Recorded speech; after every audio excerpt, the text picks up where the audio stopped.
युधिष्ठिर महाराज ने कहा, हे जनार्दन, सभी जीवों के रक्षक, कृपया मुझे भाद्रपद अगस्त सितंबर महीने के कृष्ण पक्ष में होने वाली एकादशी का नाम बताएं। भगवान श्री कृष्ण ने उत्तर दिया, हे राजन, मेरी बात ध्यान से सुनो। इस पाप नाशक पवित्र एकादशी का नाम अन्नदा है। जो कोई भी व्यक्ति इस दिन पूर्ण रूप से उपवास करता है और इंद्रियों के स्वामी ऋषिकेश की पूजा करता है, वह अपने सभी पापों से मुक्त हो जाता है। जो कोई भी इस एकादशी के बारे में सुनता है, वह अपने पिछले पापों से मुक्त हो जाता है। हे राजन, सभी सांसारिक और स्वर्गीय दुनिया में इस दिन से बेहतर कोई दिन नहीं है। यह दिन बिना किसी संदेह के सच है। एक समय में हरिश्चंद्र नाम का एक प्रसिद्ध राजा रहता था, जो दुनिया का सम्राट था और बहुत सत्य और ईमानदारी का व्यक्ति था। उसकी पत्नी का नाम चंद्रमती था और उसका एक बेटा था जिसका नाम लोहिताश्वा था। लेकिन भाग्य के बल पर हरिश्चंद्र ने अपना बड़ा राज्य खो दिया और अपनी पत्नी और बेटे को बेच दिया। धर्मपरायण राजा खुद एक कुत्ते खाने वाले के नौकर बन गए, जिसने उन्हें शमशान घाट की रखवाली के लिए नियुक्त किया। फिर भी ऐसी नीच सेवा करते हुए भी उन्होंने अपनी सत्यनिष्ठा और अच्छे चरित्र को नहीं छोड़ा।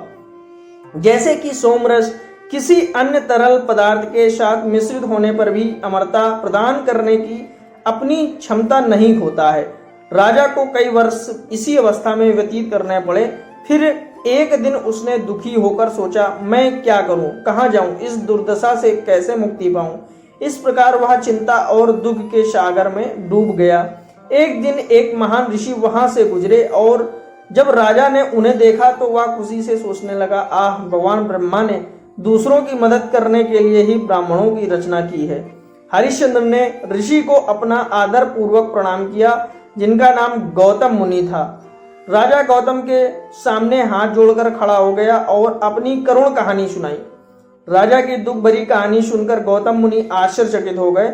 उन्होंने सोचा, यह शक्तिशाली राजा मृतकों से कपड़े इकट्ठा करने के लिए कैसे मजबूर हो गया है। गौतम हरिश्चंद्र के प्रसिद्ध बहुत दयालु हो गए और उन्हें शुद्धि के लिए उपवास की विधि बताई। गौतम मुनि ने कहा, हे राजन, भाद्रपद माह के कृष्ण पक्ष में अन्नदा नामक एक विशेष पुण्यदायी एकादशी होती है, जो सभी पापों को मुक्त करती है।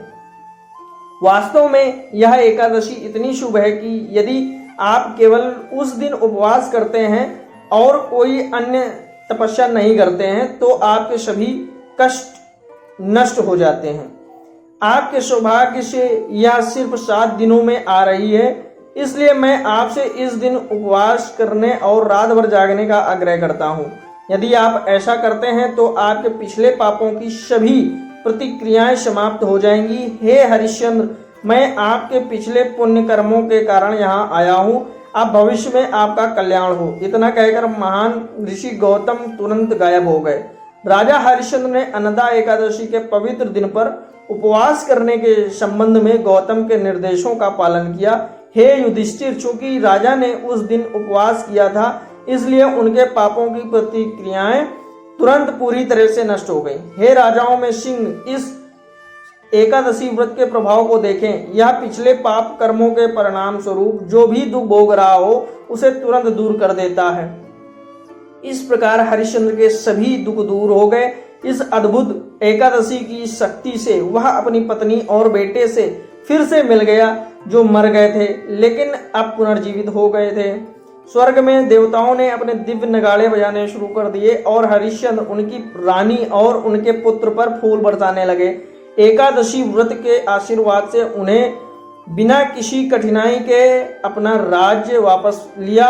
इसके अलावा जब राजा हरिश्चंद्र ने इस ग्रह को छोड़ दिया तो उनके रिश्तेदार और उनकी सभी प्रजा के साथ आध्यात्मिक दुनिया में चली गई।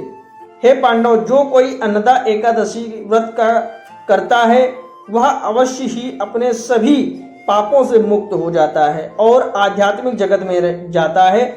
और जो कोई इस एकादशी की महिमा सुनता है और उसका अध्ययन करता है, उसे अश्वमेध यज्ञ से मिलने वाला पुण्य प्राप्त होता है।